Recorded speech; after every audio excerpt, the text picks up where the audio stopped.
Salomão é um dos reis mais emblemáticos da história, conhecido por ser um dos governantes mais prósperos e um dos homens mais ricos que já existiram.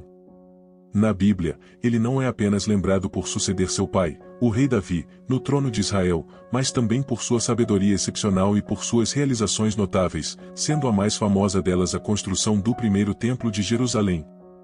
Para se ter uma ideia de sua importância, embora Salomão só seja mencionado no texto bíblico a partir dos últimos dias de Davi, seu nome aparece cerca de 300 vezes no Antigo Testamento e pelo menos 12 vezes no Novo Testamento. Salomão também é mencionado em escritos não bíblicos e em lendas judaicas que o associam a práticas místicas e obscuras, como o controle de demônios.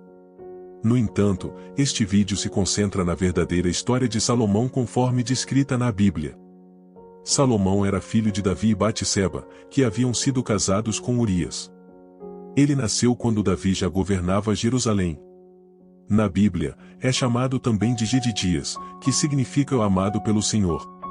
Salomão reinou sobre Israel por cerca de 40 anos, aproximadamente entre 971 e 931 a.C. Pouco se sabe sobre seus primeiros anos e juventude. Contudo, considerando as informações bíblicas sobre a vida familiar de Davi, podemos ter uma ideia do ambiente em que Salomão cresceu. Davi teve várias esposas, o que gerou muitos conflitos e intrigas entre elas e seus filhos, geralmente movidos pela busca de prestígio e poder. Inclusive, Salomão surge na narrativa bíblica em meio a um cenário de grande tensão na família real, devido à luta pelo trono de Israel enquanto o rei Davi estava velho e debilitado. Antes disso, Absalão, meio-irmão de Salomão, havia tentado usurpar o trono de seu pai, mas sem sucesso. Posteriormente, Adonias, o filho mais velho sobrevivente de Davi, tentou repetir o feito de Absalão, autoproclamando-se rei de Israel. Adonias conseguiu o apoio de Joabe, ex-general de Davi, e do sacerdote Abiatar, e tentou de todas as formas ocupar o trono, inclusive organizando uma festividade de coroação. No entanto, quando souberam do plano de Adonias, Batseba, o profeta Natã, os sacerdotes Zadok e outros aliados se mobilizaram para lembrar Davi da promessa ainda não cumprida sobre Salomão ser seu sucessor. Assim, Davi ordenou a ascensão de Salomão ao trono, e ele foi coroado rei de Israel, sendo ungido por Zadok. É provável que Salomão não tivesse mais do que 18 anos quando foi coroado. O reinado de Salomão foi longo, durando 4 décadas, mas há debate entre os estudiosos sobre o período exato de seu governo, sendo as datas aproximadas entre 971 e 931 a.C. ou entre 960 e 920. Com a primeira opção sendo a mais aceita. Logo após a morte de Davi, Salomão seguiu as instruções de seu pai e tomou medidas para solidificar sua posição como rei, eliminando qualquer oposição. Ele ordenou a execução de Adonias e Joabe e o banimento de Abiatar, consolidando assim seu poder e iniciando seu reinado sem resistência interna. Salomão herdou de Davi um vasto território de aproximadamente 128 mil quilômetros quadrados. Durante seu governo, ele melhorou significativamente as condições internas de Israel. Ele reorganizou as antigas divisões tribais, criando 12 distritos administrativos, cada um com um oficial designado pelo rei. Esses distritos eram responsáveis por prover sustento para a corte durante um mês do ano, sendo cada distrito responsável pelo suprimento de um mês. A lista de mantimentos diários era impressionante. Segundo o registro de Reis 1, capítulo 4, incluía 9.000 quilos de farinha, se entre farinha nobre e comum, 30 bois, se entre cevados e criados em pasto comum, além de ovelhas, carneiros, servos, gazelas, corças e aves bem tratadas que serviam como iguarias. Muitas pessoas consideram essa quantidade fantasiosa, mas ela ilustra a grandiosidade da corte de Salomão. No entanto, é importante lembrar que esses alimentos eram destinados a toda a corte de Israel no auge de Salomão, o que incluía funcionários, oficiais e a família estendida do rei. Muitos estudiosos acreditam que essa quantidade de alimentos poderia sustentar mais de 12.000 pessoas diariamente. A corte do rei Salomão era bastante completa e organizada, com seus auxiliares de governo sendo chamados de príncipes. No âmbito militar, ele fez melhorias significativas, introduzindo carros de batalha e cavalaria no exército, além de construir novas estradas e estabelecer fortalezas de fronteira para proteger as rotas de comércio. O comércio foi um dos pontos fortes do reinado de Salomão. Ele controlava rotas comerciais e organizou pontos estratégicos que geraram muita receita, tornando a prata tão comum quanto as pedras e o cedro. Isso proporcionou um esplendor de riquezas nunca antes visto em Israel. Além disso, ele foi um grande diplomata e, durante seu reinado, Israel raramente enfrentou ameaças militares estrangeiras. O primeiro acordo comercial significativo de Salomão foi com Irão, rei de Tiro. Salomão pagava anualmente o equivalente a 2.000 toneladas de trigo e 400.000 litros de azeite de oliva puro em troca de madeiras para suas construções. Ele também firmou contratos com comerciantes do Egito para o comércio de cavalos e carros, que depois eram exportados aos hititas e sírios, garantindo um bom lucro. O comércio marítimo foi especialmente lucrativo para Salomão. Seus barcos navegavam pelo Mar Vermelho e pelo Oceano Índico, chegando até Ofir, em viagens que podiam durar até 3 anos. Quando considerada a receita anual proveniente de suas estratégias comerciais, das taxas recebidas pelo tráfego de mercadorias e dos impostos pagos pela população em todo o território que controlava, a estimativa das riquezas de Salomão atinge um nível excepcional. Isso coloca o rei como um dos homens mais ricos de toda a história da humanidade. De todas as construções realizadas durante o reinado de Salomão, o templo em Jerusalém foi certamente o mais importante. Conforme a promessa do próprio Deus, Salomão executou o projeto de seu pai de construir um templo para abrigar a Arca da Aliança. Para obter a mão de obra necessária, ele recorreu ao trabalho forçado, especialmente de povos cananeus subjugados por Israel. No entanto, o número de trabalhadores cananeus era insuficiente para suprir seus planos, levando Salomão a recrutar israelitas para essa tarefa, obrigando-os a um tipo de trabalho forçado. Essa medida, obviamente, não foi popular, como evidenciado no episódio da morte de Adonirão, o superintendente dos grupos de trabalhadores. O templo construído por Salomão ficava localizado no Monte Moriá, o lugar onde o rei Davi havia edificado um altar ao Senhor e, antes disso, onde Abraão provavelmente teria subido com Isaque para sacrificá-lo.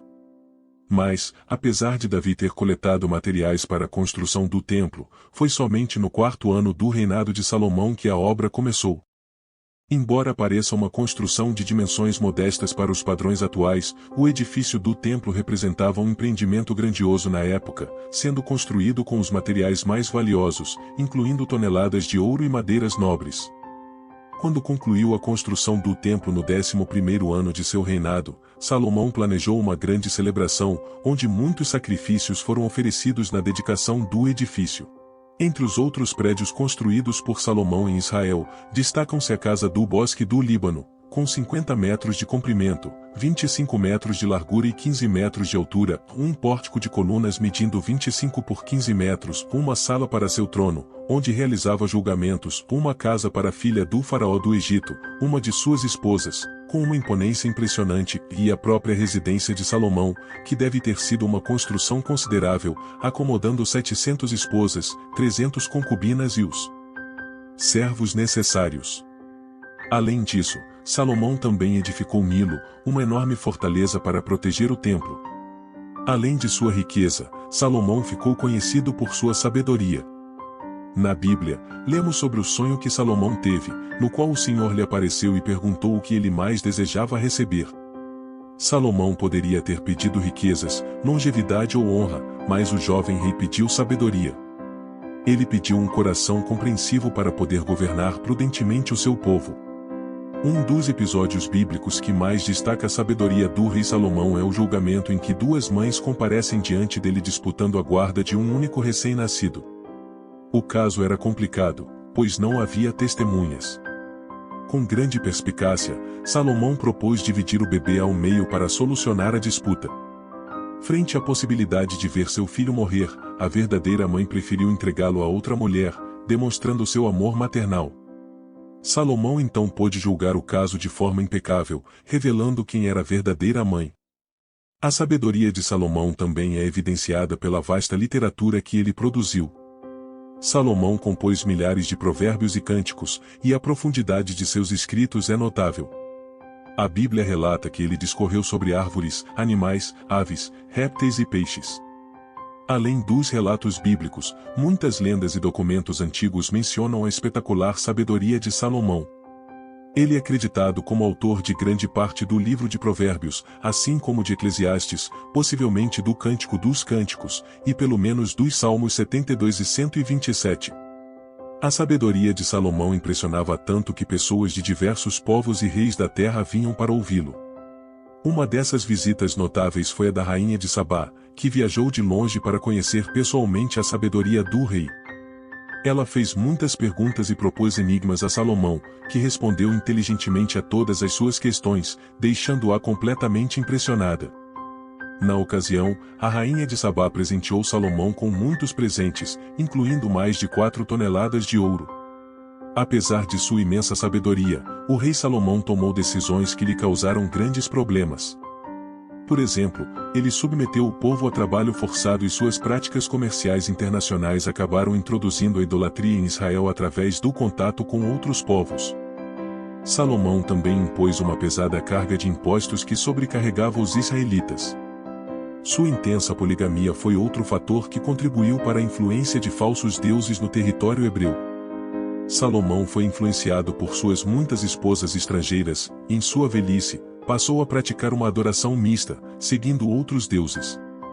O casamento, para Salomão, parecia fazer parte de suas estratégias políticas, usando-o para firmar acordos internacionais vantajosos.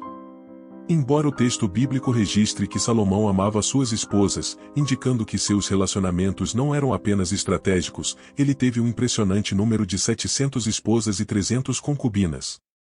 Salomão foi o governante israelita que mais desconsiderou a ordenança bíblica de que um rei de Israel não deveria ter muitas mulheres para que seu coração não se desviasse do Senhor. Entre as esposas do rei Salomão estava a filha do faraó do Egito, e, em decorrência dessa união, Salomão recebeu a cidade de Gezer. Algumas tradições árabes, judaicas e etíopes sugerem que Salomão também teria tido um relacionamento amoroso com a rainha de Sabá, do qual teria nascido um filho, supostamente o fundador da dinastia real etíope. No entanto, a Bíblia não faz menção a esse relacionamento. O herdeiro de Salomão, Roboão, nasceu de seu casamento com Naamã, uma mulher amonita.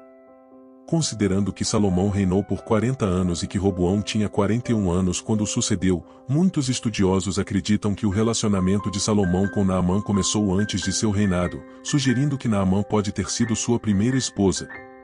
O grave pecado de Salomão foi desrespeitar a adoração a Deus em Israel, ao seguir outros deuses para satisfazer suas esposas estrangeiras. A Bíblia relata que Deus ficou indignado com Salomão.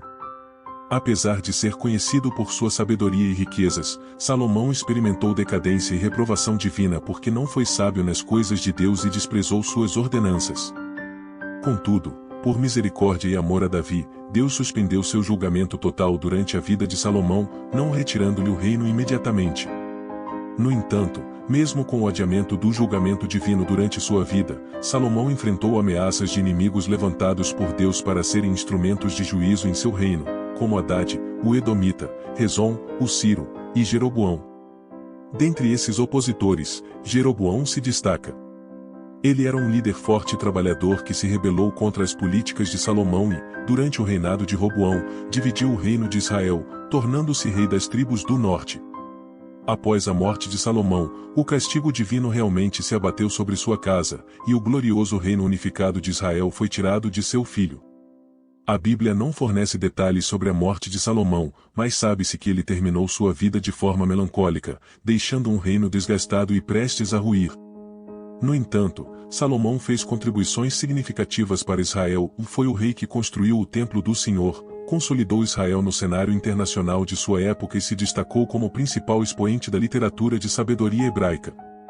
Sobre as muitas histórias extra-bíblicas referentes a Salomão, não há evidências de que sejam verdadeiras. A própria Bíblia menciona a existência de registros sobre Salomão, como o livro da história de Salomão, que serviram como fontes para os livros de Reis 1 e Reis 2. Contudo, esses materiais foram perdidos, e o que resta atualmente são apenas lendas e escritos fantasiosos, principalmente de um ramo místico do judaísmo posterior. Nessas lendas, Salomão é frequentemente retratado como alguém envolvido com magia, capaz de controlar demônios e conversar com animais. Esses relatos geralmente são baseados em escritos pseudepígrafos de autoria desconhecida, provavelmente produzidos na Idade Média. Infelizmente, muitas pessoas sem conhecimento preferem acreditar na veracidade dessas obras falsas e rejeitam o que está registrado no texto bíblico. A Bíblia, embora possa ser controversa para alguns, é a obra mais bem documentada da história. A alegação de que a verdadeira história de Salomão foi ocultada da Bíblia não faz sentido, pois essas histórias místicas surgiram muito tempo depois do texto bíblico do Antigo Testamento. Quanto à arqueologia, a maioria dos arqueólogos concorda com a historicidade de Salomão, embora haja debates sobre a extensão e as características de seu reino. Achados arqueológicos recentes têm contribuído para o entendimento do período da monarquia israelita. No entanto, escavações na área onde se acreditava estar o Templo de Salomão são frequentemente problemáticas devido a questões políticas e religiosas. O que sabemos com maior confiabilidade sobre Salomão é baseado no que está registrado na Bíblia. É importante compreender que toda a glória e esplendor do reino de Salomão apenas antecipam o reino eterno do Messias. O Salmo 72, atribuído a Salomão, usa uma linguagem hiperbólica para se referir simultaneamente ao rei humano e ao rei divino, que é Cristo. Se você chegou até aqui, compartilhe nos comentários o que pensa sobre a história de Salomão. E se ainda não se inscreveu no canal, aproveite para se inscrever e acompanhar mais conteúdos sobre conhecimento bíblico.